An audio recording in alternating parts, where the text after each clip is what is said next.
क्या आपने कभी किसी ऐसे मंदिर के बारे में सुना है जिसकी स्थापना किसी राजा या संत ने नहीं बल्कि एक डूबी हुई दुल्हन की आत्मा ने की हो? क्या सच में चिलिका झील के बीच लहरों पर विराजमान ये देवी एक समय में एक साधारण लड़की थीं? या ये कहानी सदियों पुरानी समुद्री आस्था का रूप है जिसे लोगों ने एक त्रासदी के साथ जोड़ दिया?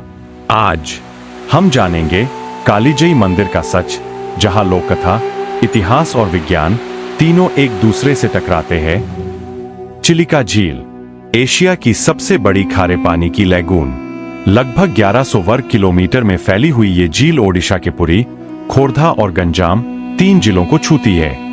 ये सिर्फ सुंदर ही नहीं बल्कि जैव विविधता का खजाना है।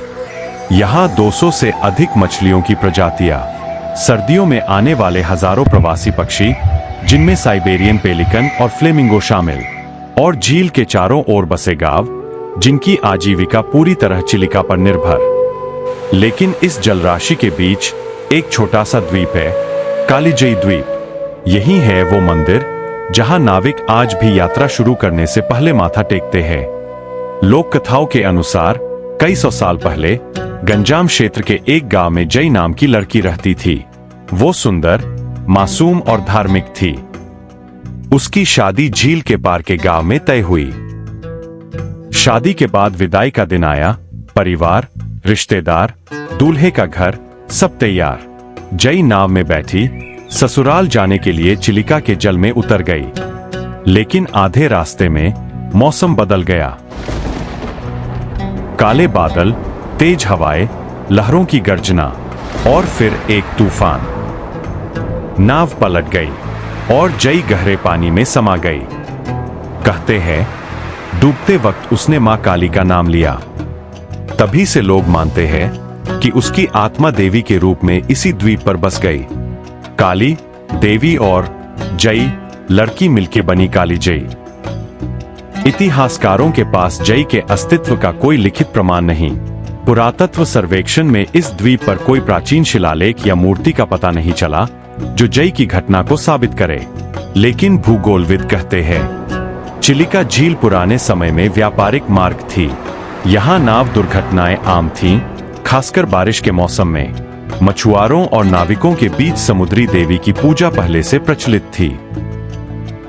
संभव है जई की कहानी ने इस पुरानी आस्था को नया मानवीय रूप दे दिया हो। आज भी मछुआरे मानते हैं मां कालीजई की पूजा किए बिना नाव पानी में उतारना खुद तूफान को न्योता देने जैसा है।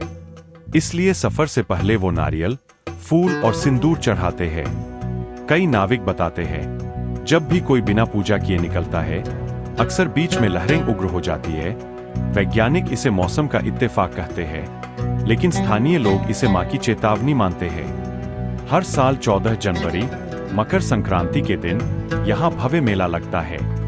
हजारों लोग नावों से आते हैं। झील में सजी नावें, भजन कीर्तन, ढोलंगाड़े और हवा में तैरती नारियल की महक, ये दृश्य किसी स्वर्ग से कम नहीं।